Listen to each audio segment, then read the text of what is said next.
Bismillahirrahmanirrahim. Assalamualaikum warahmatullahi wabarakatuh. Waalaikumsalam warahmatullahi. Alhamdulillahirabbil alamin wassalatu wassalamu ala asyrafil anbiya'i wal mursalin nabiyina Muhammadin wa ala alihi wa ashabihi ajma'in. Ma ba'd. Bina muslimat, ikhwan dan akhwat, para peserta ta'lim, tafsir dan tadabbur yang semoga kita semua dirahmati oleh Allah Subhanahu wa taala.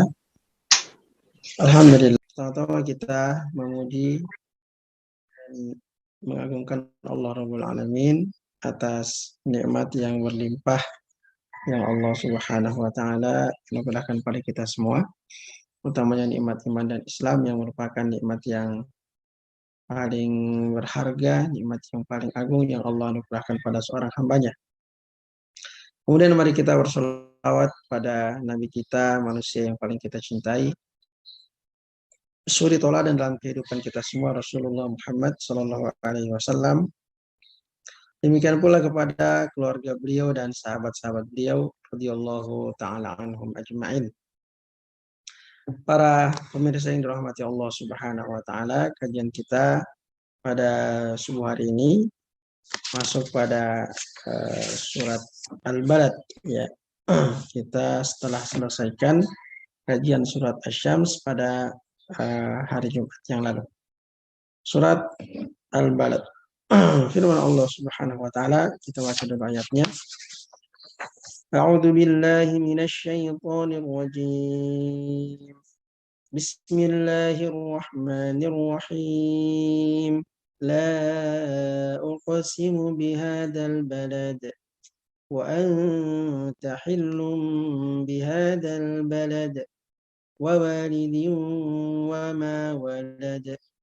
لقد خلقنا الإنسان في كبد أيحسب أن لن يقدر عليه أحد يقول أهلكت مالا لبدا أيحسب أن لم يره أحد ألم نجعل له عينين ولسانا وشفتين وهديناه النجدين فلاقتحم العقبة. Baik, mungkin ini akan kita kaji pada kajian kita subuh hari ini.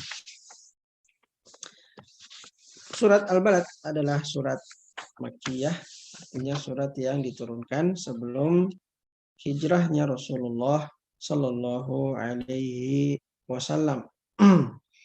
Dan surat ini berisi tentang penjelasan atau menyebutkan tentang sikap orang-orang kafir menghadapi dakwah Rasulullah Sallallahu Alaihi Wasallam. Seperti yang akan kita jelaskan dalam tafsirnya sebentar, insya Allah, bagaimana penentangan mereka terhadap dakwah Rasulullah Sallallahu Alaihi Wasallam. Mereka sampai mengeluarkan harta yang banyak demi untuk mencegah ya orang-orang mendengarkan dakwah beliau, ya demi untuk menghambat tersebarnya Islam, ya khususnya di kalangan masyarakat Quraisy yang merupakan objek dakwah pertama Rasulullah Shallallahu Alaihi Wasallam. Juga dalam surat ini dijelaskan tentang jalan yang seharusnya ditempuh oleh manusia. Ya, ada dua jalan yang Allah Subhanahu wa taala ilhamkan kepada manusia seperti yang dijelaskan pada surat Asy-Syams yang lalu kita sudah jelaskan, dan di sini juga Allah menyebutkan tentang dua jalan yang menanjak. Ya. Dua jalan yang menanjak, maka kita akan jelaskan sebentar insya Allah, sehingga ada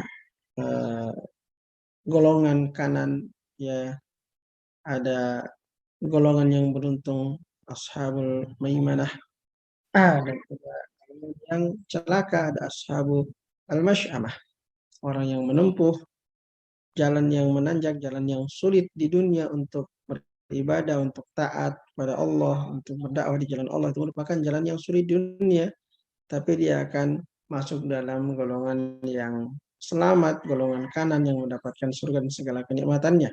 Sebaliknya, orang-orang yang menempuh jalan keburukan, ya jalan kekafiran, jalan kemaksiatan, kelihatannya di dunia itu enak dia, tetapi dia sebenarnya menempuh jalan yang sulit di akhirat nanti, di mana dia akan mendapatkan adab yang pedih dari Allah Subhanahu wa taala dan masuk dalam golongan orang-orang yang celaka. Itu kurang lebih kandungan daripada surat Al-Balad ini. Seperti sebagian surat-surat yang lain, Allah Subhanahu wa taala bersumpah, mulai surat ini dengan sumpah. Dalam surat-surat sebelumnya seperti surat Ad-Duha, surat Lail, surat Asy-Syams, Allah Subhanahu wa taala bersumpah dengan menggunakan huruf waw. Huruf waw yang disebut sebagai waw al-qasam. Wadduha wal laili idza saja, demikian pula wal laili idza yaghsha wan nahari idza tajalla. Kemudian dalam surat Asy-Syams juga Allah bersumpah dengan banyak hal, wasyamsi wadduhaha dan seterusnya. Allah bersumpah dengan menggunakan huruf waw, wa, ya, artinya demi. Wasyamsi, demi matahari, wadduhaha, demi waktu pagi atau demi panasnya, jadi panasnya matahari itu. Seperti yang telah kita jelaskan dalam tafsir surat Asy-Syams. Nah, di sini Allah Subhanahu wa taala bersumpah dengan menggunakan kata uksim. Ya, uksim artinya saya bersumpah. Ya, saya bersumpah.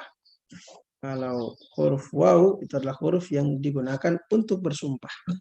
Ya, dipakai untuk bersumpah. Kita mengatakan wallahi, wallahi, ada huruf waw di depannya. Kita menggunakan huruf waw untuk kita bersumpah. Wallahi berarti kita bersumpah dengan nama Allah, demi Allah. Nah, di sini Allah Subhanahu wa taala bersumpah dengan mengabarkan bahwa dia bersumpah. Dalam firman-Nya, la uqsimu bihadzal balad. La uqsimu bihadzal balad. La uqsimu bihadzal balad, beberapa penafsiran dari para salaf mengatakan bahwa la uqsimu dimulai dengan kata la. Sebagian para salaf menafsirkan la uqsimu, la di situ adalah penegasan. Jadi bukan la yang menafikan. Ya, bukan berarti tidak, tapi dia berarti sungguh-sungguh, benar-benar. La uqsimu maksudnya la uqsimu. Sungguh-sungguh aku bersumpah. Benar-benar aku bersumpah. Itu penafsiran dari sebagian para salaf. Jadi la di situ adalah penegasan. Sebagian yang lain mengatakan bahwasanya la di situ adalah untuk menafikan, ya, hal-hal yang batil yang diyakini oleh orang-orang kafir. Jadi ada pernyataan-pernyataan mereka yang batil, maka Allah mengatakan la. Jadi la di situ adalah menafikan. Ya. La berarti tidak. Tidak seperti yang kalian katakan, tidak seperti yang kalian sangka. Misalnya orang-orang kafir mengatakan bahwa tidak ada hari berbangkit misalnya. Jadi Allah mengatakan la, tidak demikian. Uqsimu, saya bersumpah. Ya. Jadi la di situ la yang menafikan, tapi dia menafikan apa yang dikatakan oleh orang-orang kafir. Ya, seperti di sini misalnya dalam surat ini Allah menyebutkan ayat yang kedua misalnya atau ayat yang keempat, ayahsabu allai yaqdiru alaihi ahad. Orang-orang kafir menyangka bahwa tidak ada yang bisa mengalahkan mereka, tidak ada yang berkuasa di atas mereka. Allah mengatakan la, tidak demikian. Uqsimu bihadzal balad. Aku bersumpah dengan negeri ini. Maksudnya bahwa Allah Subhanahu wa taala berkuasa atas mereka, berkuasa untuk membinasakan mereka. Mereka juga menyangka, Allah mengatakan ayah sabu alam yarahu ahad. Apakah mereka menyangka bahwa tidak ada yang melihat apa yang mereka lakukan, atau tidak ada yang melihat apa yang menjadi isi hati mereka?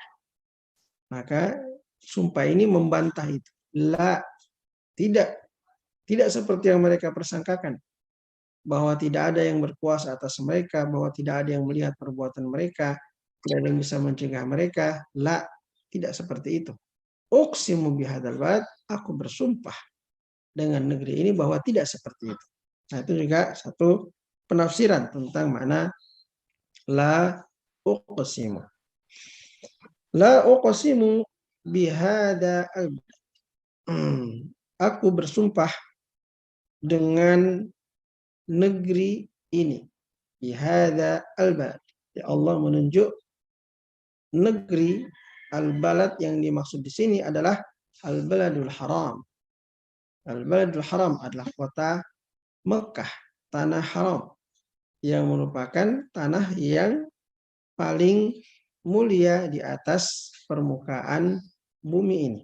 La uqsimu bihadzal balad. Ya, tanah Mekah adalah merupakan tempat yang paling diberkahi di muka bumi. Tempat yang paling suci di muka bumi ini. Dia memiliki hukum-hukum yang khusus, ya, seperti misalnya tidak boleh melakukan peperangan di dalamnya, tidak boleh melakukan kekacauan, tidak boleh memotong tanam-tanamannya, tumbuh-tumbuhannya yang tumbuh sendirinya, tidak boleh membunuh binatang liar, binatang buruan yang ada di tanah haram. Itu hukum yang khusus bagi tanah haram. Maka dia merupakan tanah yang dimuliakan. Itulah dia kota Mekah. Ya, disebut sebagai, dinamakan dengan Mekah, sebagai namanya juga disebut dengan Al-Baladul Haram. Ya, disebut juga Al-Baladul Amin, ya, negeri yang aman. Jadi kota Mekah itu banyak namanya. Ya, banyak nama-nama atau gelaran-gelaran yang diberikan untuk kota Mekah, dan itu menunjukkan dia memiliki kedudukan yang tinggi dalam pandangan khususnya orang-orang Arab. Ya, maka Allah bersumpah dengan kota Mekah ini, dan biasanya Allah bersumpah dengan sesuatu yang agung, ya, sesuatu yang besar, sesuatu yang ketika Allah bersumpah dengannya itu menarik perhatian orang yang mendengarkannya. Ini ada apa? Sampai Allah bersumpah dengan misalnya negeri yang kita agungkan ini, negeri yang kita muliakan.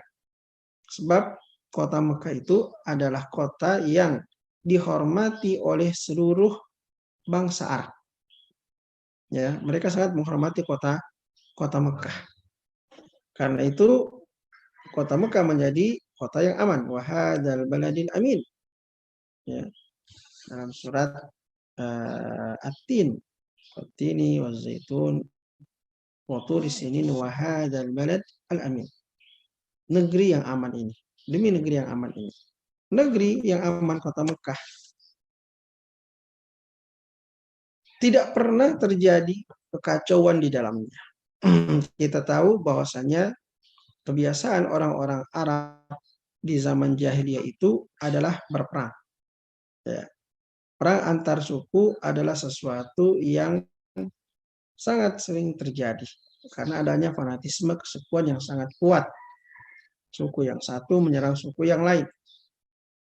Perkampungan-perkampungan suku-suku biasa mengalami penyerangan secara tiba-tiba dari suku yang lainnya, kecuali kota Makkah. Kota Makkah itu tidak ada yang berani menyerangnya. Tidak ada yang berani berbuat kekacauan di dalamnya karena mereka sangat menghormatinya. Ya. Bahkan mungkin kalau dalam bahasa kita orang-orang Arab di zaman jahiliyah itu mengkeramatkan, ya mereka mengkeramatkan kota Mekah karena adanya Ka'bah di kota Mekah tersebut. Mereka punya keyakinan bahwa siapa yang berani berbuat macam-macam di kota Mekah, membuat kekacauan di kota Mekah, maka dia pasti akan tertimpa musibah. Ya. Dan mereka sudah mengambil pelajaran dari kisah Abraha, ya, yang sudah pernah juga kita jelaskan dalam surat Al-Fil, bagaimana kemudian pasukan Abraha, pasukan bergajah yang hendak menghancurkan Ka'bah dibinasakan oleh Allah Subhanahu wa taala. Sehingga kehormatan Ka'bah dan kota Mekah, kekeramatan Ka'bah dan kota Mekah dalam pandangan orang-orang Arab itu memang sangat kuat sekali. Nah, karena itu meskipun di antara mereka saling serang satu sama lainnya, satu suku menyerang suku yang lainnya, tapi kota Mekah itu tidak pernah tersentuh, tidak pernah ada yang berani melakukan kekacauan di kota Mekah. Maka kota Mekah punya kedudukan yang tinggi dalam pandangan mereka. Nah, sampai-sampai itu juga berimbas pada penduduk Mekah. Seperti yang sudah kita jelaskan dalam surat Quraisy, ya. Ketika kita menjelaskan li'ila fi Quraisy ila fihim rihlatash syita'i was-shayf, ya. Orang-orang Mekah itu punya kebiasaan berdagang pada musim panas ke negeri Syam dan pada musim dingin ke negeri Yaman. Dalam perjalanan mereka yang sangat jauh itu ke negeri Syam dan ke negeri Yaman, mereka tidak pernah mengalami gangguan. Padahal orang-orang Arab di zaman jahiliyah, kafilah-kafilah dagang itu biasanya diserang. Ya, diserang di tengah perjalanan mereka, dirampok oleh para penyamun. Biasanya dari perkampungan suku-suku yang mereka lewati. Ya, sehingga biasanya kafilah dagang itu mereka berkelompok, ya, berkelompok dan membawa orang yang cukup banyak, ya, dan bersenjata untuk melindungi perdagangan mereka. Karena seringnya para perampok itu, para penyamun menghadang mereka di jalan untuk merampok mereka. Kecuali orang-orang Mekah. Orang-orang Mekah tidak mengalami hal itu. Mengapa? Karena mereka dihormati oleh seluruh bangsa Arab. Karena mereka tinggal di Mekah, mereka adalah yang mengurus Ka'bah, yang tadi sangat mereka hormati, sangat mereka keramatkan. Orang-orang Mekah adalah pengurus Ka'bah, dan orang-orang Mekah adalah yang mengurus mereka ketika mereka naik haji. Ya, jadi ibadah haji adalah ibadah yang sudah dilaksanakan sejak zaman Nabi Ibrahim alaihissalam. Nabi Ismail, turun-temurun. Nabi Ismail adalah bapaknya orang-orang Arab. Ya, orang Arab yang disebut dengan Al-Arab Al-Musta'aribah. Karena orang Arab itu ada dua macam orang Arab. Ada orang Arab yang disebut dengan Al-Arabul Aribah, ada yang disebut dengan Al-Arab Al-Musta'aribah. Al-Arabul Aribah adalah orang Arab yang memang moyangnya memang dari ras Arab, ya, dari suku-suku Arab kuno. Adapun Al-Arab Al-Musta'aribah itu adalah orang-orang Arab yang merupakan keturunan dari Nabi Ismail. Nabi Ismail sendiri bukan orang Arab. Beliau adalah orang Ibrani. Bapaknya Nabi Ibrahim orang Ibrani. Nah, Nabi Ismail menikah dengan perempuan Arab suku Jurhum, ya, suku Arab kuno, ya. Dari perkawinan itulah kemudian melahirkan orang-orang Arab, ya, sebagian besar yang ada di Jazirah Arabia itu adalah orang-orang Arab Al-Musta'aribah. Kalau orang-orang Arab Al-Aribah itu berada di negeri Yaman, ya, di negeri Yaman. Nah, mereka kebiasaan mereka menjalankan ibadah haji sejak zaman Nabi Ismail dan moyang mereka sampai zaman Nabi kita Muhammad Sallallahu Alaihi Wasallam. Meskipun kemudian ibadah haji itu di zaman jahiliyah sudah dikotori dengan praktek-praktek kesyirikan, ya, menyimpang dari ibadah haji yang dikerjakan oleh Nabi Ibrahim dan Nabi Ismail alaihi wassalam. Nah, kalau mereka melaksanakan ibadah haji, mereka dilayani oleh orang-orang Mekah. Semua kebutuhan mereka secara gratis, makan mereka, minum mereka diberikan secara gratis. Karena itu mereka sangat menghormati penduduk Mekah. Sehingga semua kafilah dagang Quraisy itu tidak ada yang mengalami gangguan di jalanan, di perjalanan. Karena semua bangsa Arab menghormati mereka, mengakui jasa mereka. Itulah dia kota Mekah. La uqsimu bihadzal balad. Kota Mekah adalah kota yang memiliki kedudukan terhormat dalam pandangan orang-orang Arab, sehingga ketika Allah bersumpah dengan kota Mekah ini, Allah bersumpah dengan sesuatu yang agung dalam pandangan orang-orang Arab. Dan memang Allah juga memuliakan kota itu. Allah sendiri menjadikannya sebagai tanah haram. Artinya kota Mekah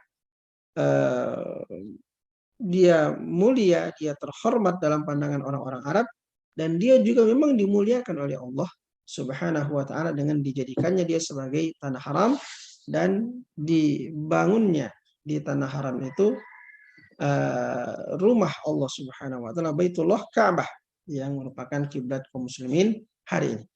La uqsimu bihadzal balad. Sungguh aku bersumpah, atau tidak seperti yang kalian katakan, aku bersumpah dengan negeri ini bahwa tidak seperti yang kalian katakan, tidak seperti yang kalian yakini, bahwa tidak ada yang berkuasa atas kalian, bahwa tidak ada yang mengetahui isi hati kalian, bahwa tidak ada yang melihat apa yang kalian lakukan. La uqsimu bihadzal balad. Aku bersumpah dengan negeri ini. Wa anta hillum bihadzal balad. Wa anta, dan engkau, maksudnya Muhammad sallallahu alaihi wasallam. Rasulullah sallallahu alaihi wasallam. Wa anta hillun. Hillun ini ada beberapa penafsiran juga dari para salaf, dari para salaf mufassirin. Hillun itu bisa bermakna halal, ya, bermakna halal. Hillun. Wa anta hillun bihadzal balad. Kalau dia berarti hillun berarti halal, itu ada dua penafsiran. Penafsiran yang pertama mengatakan wa anta hillun, artinya engkau itu Muhammad dihalalkan kehormatanmu, bahkan dihalalkan darahmu, ya, di kota Mekah. Dan memang seperti itu. Kota Mekah adalah kota yang tadi sudah kita jelaskan, tidak boleh ada pertumpahan darah di dalamnya, tidak boleh ada kezaliman di dalamnya sebenarnya.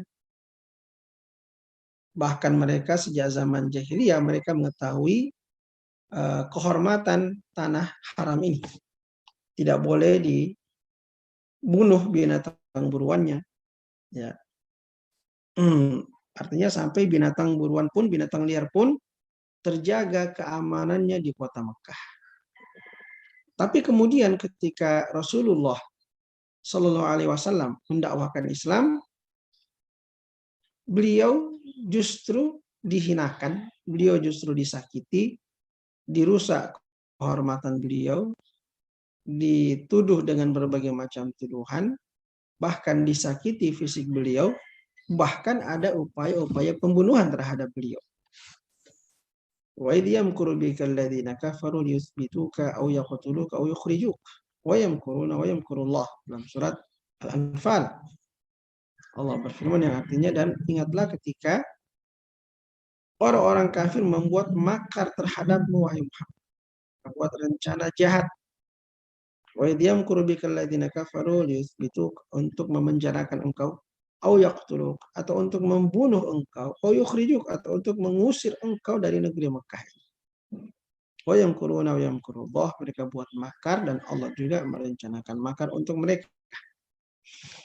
Nah, Nabi kita Muhammad sallallahu alaihi wasallam adalah seorang manusia. Di tanah haram itu hewan saja dihormati, hewan saja dijaga keamanannya. Tidak boleh dibunuh hewan-hewan liarnya. Hewan liar, hewan buruan tidak boleh dibunuh. Tanam-tanamannya tidak boleh dipotong, yang tumbuh sendiri dengan sendirinya itu tidak boleh dipotong di tanah haram. Ya. Jadi benda-benda itu saja terhormat, terjaga. Mengapa justru seorang manusia yang punya nasab paling mulia di antara mereka, yang membawa kebenaran memperkenalkan kebenaran kepada mereka, menunjukkan jalan lurus kepada mereka, justru tidak mendapatkan penghormatan itu. Ya, justru tidak mendapatkan penghormatan itu. Wa anta hillum bihadzal balad, salah satu penafsirannya, wa anta mustahallu al-'ird, mustahallu ad-dam fi hadzal balad. Engkau ya Muhammad dihalalkan darahmu, dihalalkan kehormatanmu untuk dirusak, untuk diinjak-injak di negeri ini, di kota Mekah. Itu penafsiran pertama. Penafsiran yang kedua, wa anta hillun bihadzal balad. Berita dari Allah Subhanahu wa taala bahwasanya nabi nanti akan dihalalkan untuk beliau, ya, apa yang diharamkan oleh Allah Subhanahu wa taala dari kehormatan kota Mekah. Dalam sebuah hadis Rasulullah sallallahu alaihi wasallam bersabda, "Inna Allah harrama Makkah yauma khalaqas samawati wal ard." Sesungguhnya Allah telah mengharamkan kota Mekah pada hari ketika Dia menciptakan langit dan bumi. Sejak diciptakannya langit dan bumi, Mekah itu yang masih berupa tanah kosong itu sudah diharamkan, ditetapkan keharamannya, kehormatannya, kemuliaannya oleh Allah Subhanahu wa taala bahwa tidak boleh ada pertumpahan darah di sana. Ya, tidak boleh ada orang yang dibunuh di kota Mekah. Fahiya haramun ila an taqumas sa'ah. Maka dia tetap haram, tetap terhormat dengan berbagai keistimewaannya, perkara-perkara yang diharamkan di dalamnya sampai hari kiamat. Falam tahilla li ahadin qabli wala tahillu li ahadin ba'di. Dia tidak akan pernah menjadi halal. Perkara-perkara yang diharamkan di kota Mekah itu tidak akan pernah menjadi halal kepada seorang pun sebelumku dan tidak pula kepada seorang pun setelah. Walam tahillali, dan juga tidak pernah dihalalkan untuk illa sa'atan min nahar, kecuali sesaat di waktu siang ketika Fathu Makkah. Ya. Nah itu wa anta hillum bihadzal balad, dan engkau halal di negeri ini, maksudnya negeri ini akan dihalalkan untukmu wahai Muhammad melakukan apa yang Allah larang di dalamnya pada waktu yang sangat sedikit, ya, ketika Fathu Makkah itu. Ketika itu ada orang-orang yang diperintahkan oleh Rasulullah Sallallahu Alaihi Wasallam untuk dibunuh karena begitu kerasnya permusuhan mereka terhadap dakwah Islam. Ketika itu Nabi mengatakan semua orang yang masuk ke Masjidil Haram, ke Ka'bah, aman. Siapa yang masuk ke rumahnya Abu Sufyan, maka dia aman. Bahkan siapa yang masuk ke rumahnya sendiri, maka dia aman. Ya, artinya kalau dia masuk di Ka'bah atau masuk di rumah Abu Sufyan atau masuk ke dalam rumah masing-masing, berarti mereka tidak mau mengadakan perlawanan. Nah, itu kota Mekah ditaklukkan tanpa pertumpahan darah. Tapi ada orang-orang yang dihalalkan darahnya oleh Rasulullah Sallallahu Alaihi Wasallam, kata beliau, uqtuluhu walau ta'allaqa bi astaril Ka'bah, kama qala Sallallahu Alaihi Wasallam. Bunuhlah mereka meskipun mereka bergantung di kelambu Ka'bah. Ya. Jadi Ka'bah sejak dulu sudah punya kelambu, kiswah. Bunuhlah mereka meskipun mereka bergantung di Ka'bah. Tetap dihalalkan darahnya. Itulah dia sesaat. Ya, yang kata Nabi, walam tahillali illa sa'atan min nahar. Kota Mekah juga tidak akan dihalalkan bagiku untuk menumpahkan darah di dalamnya kecuali sesaat di waktu siang pada waktu Fathu Makkah, di mana Allah mengizinkan kepada nabinya untuk membunuh beberapa orang yang disebutkan namanya karena kerasnya permusuhan mereka terhadap Islam di zaman jahiliyah. Nah, itulah makna wa anta hillun bihadzal balad, makna yang kedua. Jadi Wa anta hillun, hillun di situ bermakna halal. Tadi ada dua maknanya, ada dua penafsirannya. Penafsiran yang pertama mengatakan wa anta hillun, dan engkau akan dihalalkan, engkau dihalalkan kehormatanmu, dihalalkan darahmu oleh orang-orang kafir di negeri ini, di Mekah ini, karena engkau mendakwakan Islam.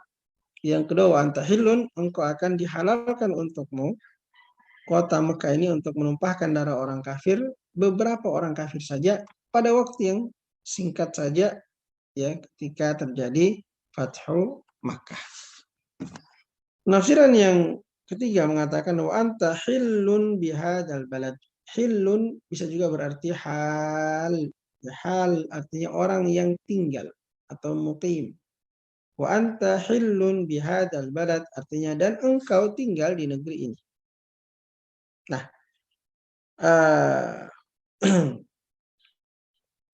untuk penafsiran yang ketiga ini wa anta hillun bihadzal balad, ini menambah kemuliaan Ka'bah atau kota Mekah, kemuliaan kota Mekah. Yang tadi di ayat pertama Allah Subhanahu wa taala bersumpah dengan kota Mekah. La uqsimu bihadzal balad. Aku bersumpah dengan negeri ini, dengan kota Mekah ini. Wa anta hillun bihadzal balad, dan engkau tinggal juga di negeri ini. Jadi kemuliaannya bertambah. Ya, kota Mekah itu dimuliakan Allah dengan adanya Ka'bah padanya. Dia juga tanah yang telah diharamkan oleh Allah sejak diciptakannya langit dan bumi, ditambah lagi dengan diutusnya Nabi terakhir, ya, Rasul terakhir yang merupakan makhluk yang paling dicintai oleh Allah Subhanahu wa taala, yaitu Rasulullah Muhammad sallallahu alaihi wasallam, di mana beliau merupakan Khalilullah, ya, kekasih Allah Subhanahu wa taala. Jadi semua makhluk yang Allah ciptakan, Nabi Muhammad sallallahu alaihi wasallam adalah makhluk yang paling dicintai oleh Allah Subhanahu wa taala. Maka itu menambah kemuliaan kota Mekah, menambah kehormatan kota Mekah, menambah kewibawaan kota Mekah. Wa anta hillum bihadzal balad. Aku bersumpah dengan negeri ini, dengan kota Mekah ini, dan engkau tinggal di kota Mekah ini. Maka semakin kuat sumpah itu. Ya, bahwasanya Allah Subhanahu wa taala bersumpah dengan sesuatu yang diagungkan oleh orang-orang Arab, dan Allah juga memuliakannya. Kemudian keagungannya dan kemuliaannya semakin bertambah dengan adanya Rasulullah sallallahu alaihi wasallam yang merupakan penduduk kota Mekah yang diangkat oleh Allah Subhanahu wa taala menjadi nabi dan rasul yang terakhir. Wa anta hillun bihadza al-balad wa walidi wa ma walad. Wa walid artinya dan ayah, ya, atau demi ayah. Walid artinya ayah. Wa ma walad, dan siapa yang dia lahirkan, maksudnya anaknya. Wa walidi wa ma walad, demi ayah dan demi anak. Dan di sini banyak penafsiran para ulama apa yang dimaksud dengan demi ayah dan demi anak di sini. Allah bersumpah dengan ayah dan anak. Siapa yang dimaksud? Penafsiran yang pertama mengatakan bahwa walidi wa ma walad, demi ayah dan demi anak, maksudnya demi semua ayah dan semua anak. Ya. Allah bersumpah dengan siapa saja yang memiliki anak, siapa saja yang disebut ayah, dan siapa saja yang disebut sebagai anak. Walidi wa ma walad. Sebagian menafsirkan wa walidi wa ma walad, wa walid maksudnya Nabi Adam.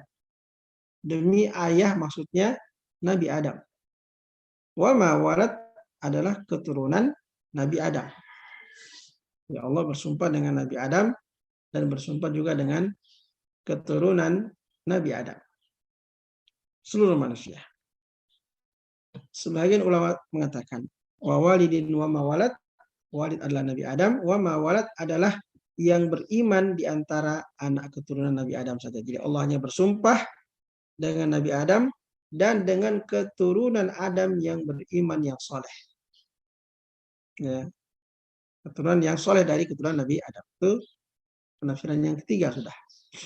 Yang keempat mengatakan wa walidi wa ma walad. Walid yang dimaksud adalah Nabi Ibrahim.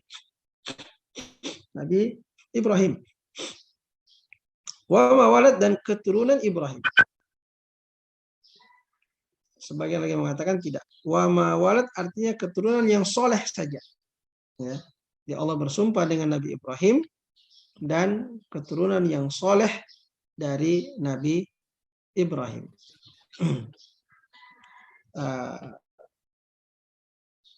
Nabi Ibrahim adalah orang yang membangun kembali Ka'bah.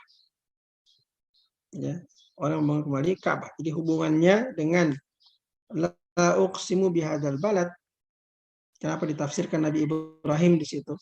Karena sebelumnya Allah bersumpah dengan negeri, dengan kota Mekah, ya, yang di dalamnya ada Ka'bah, dan Ka'bah itu dibangun oleh Nabi Ibrahim, dibangun kembali, ya, dibangun kembali oleh Nabi Ibrahim. Kota Mekah juga pertama kali ditempati oleh Nabi Ibrahim, ya, ketika membawa istrinya Hajar dan anak Ismail ke lembah Mekah yang ketika itu tidak berpenduduk. Demikian pula Nabi Adam. Nabi Adam ketika turun di bumi, sebagian ulama mengatakan Ka'bah itu dibangun oleh malaikat. Ya. Sebagian ulama mengatakan Ka'bah itu pertama kali dibangun oleh Nabi Adam. Ya, pertama kali dibangun oleh Nabi Adam. Dia membangun Ka'bah dan kemudian diperintahkan membangun Baitul Maqdis. Ya. 40 tahun setelah membangun Ka'bah, membangun Baitul Maqdis. Dua-duanya dibangun oleh Nabi Adam. Itu hubungannya. Kemudian wawalidi wa mawalad. Mengapa sebagian ulama menafsirkan wawalid adalah Nabi Adam dan anak keturunan Nabi Adam atau anak keturunan yang soleh dari Nabi Adam. Karena yang pertama kali membangun Mekah menurut sebagian ulama adalah Ka'bah adalah Nabi Adam. Kemudian yang kedua adalah Nabi Ibrahim membangun kembali. Ya, setelah Ka'bah itu runtuh, fondasinya masih ada. Fondasi Ka'bah itu masih ada ketika didirikan kembali oleh Nabi Ibrahim. Wa idh yarfa'u Ibrahimul qawa'ida minal bait. Ketika Ibrahim membangun qawaid itu fondasi. Jadi fondasi dibangun di atasnya Ka'bah kembali.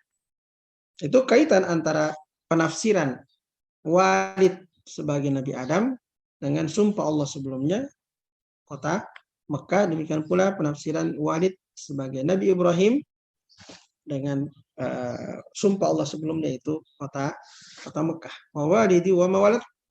Sebagian juga menafsirkan wa walidin wa mawalad adalah Rasulullah. Walid adalah Rasulullah sallallahu alaihi wasallam. Wa mawalad dan anak adalah umat Rasulullah sallallahu alaihi wasallam. Allah bersumpah dengan sesuatu yang besar, ya. Nabi Adam sebagai manusia pertama dan anak keturunan yang soleh-soleh itu sesuatu yang makhluk yang diutamakan oleh Allah Subhanahu wa taala sehingga Allah bersumpah dengan mereka. Demikian pula Nabi Ibrahim, ya, dan keturunannya yang soleh di mana banyak keturunan beliau menjadi nabi dan rasul. Maka Allah bersumpah dengannya. Demikian pula Nabi kita Muhammad sallallahu alaihi wasallam. Allah bersumpah dengan Nabi Muhammad dan dengan umatnya tentu yang soleh. Dalam sebuah hadis beliau bersabda, "Innama ana lakum bimanzilatil walid u'allimukum." Sesungguhnya aku ini kepada kalian seperti seorang ayah yang sedang mengajarkan ilmu kepada anak-anaknya. U'allimukum ana innama ana lakum bimanzilatil walid u'allimukum. Aku ini ibaratnya seorang ayah yang sedang mengajarkan kalian. Hadis sahih riwayat Imam An-Nasai. Jadi itu beberapa penafsiran tentang wa walidi wa ma walad. Imam At-Tabari memilih penafsiran yang pertama bahwa walidin wa mawalad, semua walid dan semua walad, semua ayah dan semua anak. Di situ adalah merupakan tanda kekuasaan Allah Subhanahu wa ta'ala, ya, mana Allah menciptakan manusia yang kemudian bisa berketurunan, ya, keturunan. Ada yang menjadi orang tua, ada yang menjadi anak, dan anak kemudian menjadi orang tua lagi kepada anaknya, si anak lagi menjadi orang tua bagi anaknya, demikian seterusnya. Allah bersumpah dengan mereka. La uqsimu bihadzal balad, aku bersumpah dengan negeri ini, wa anta hillum bihadzal balad, dan engkau tinggal di negeri ini, atau engkau akan dihalalkan kehormatanmu di negeri yang dihormati ini, atau engkau akan dihalalkan untuk negeri ini pada satu waktu ketika Fathu Mekah untuk menumpahkan darah orang-orang kafir, beberapa orang kafir yang sangat keras mempunyai kepada Islam, wa walidi wa mawalad, dan demi ayah dan demi anak. Ini sumpah, ya, sumpah. Kemudian isi sumpahnya apa? Laqad khalaqnal insana fi kabad. Allah bersumpah dengan ini semua. Apa isi sumpahnya? Apa yang Allah mau sampaikan sebenarnya dengan sumpah ini? Demi kota Mekah yang engkau tinggal di dalamnya, demi ayah dan anaknya, atau demi Nabi Adam dan keturunan yang soleh, demi Nabi Ibrahim dan keturunan yang soleh, demi Nabi Muhammad SAW pengikutnya yang soleh.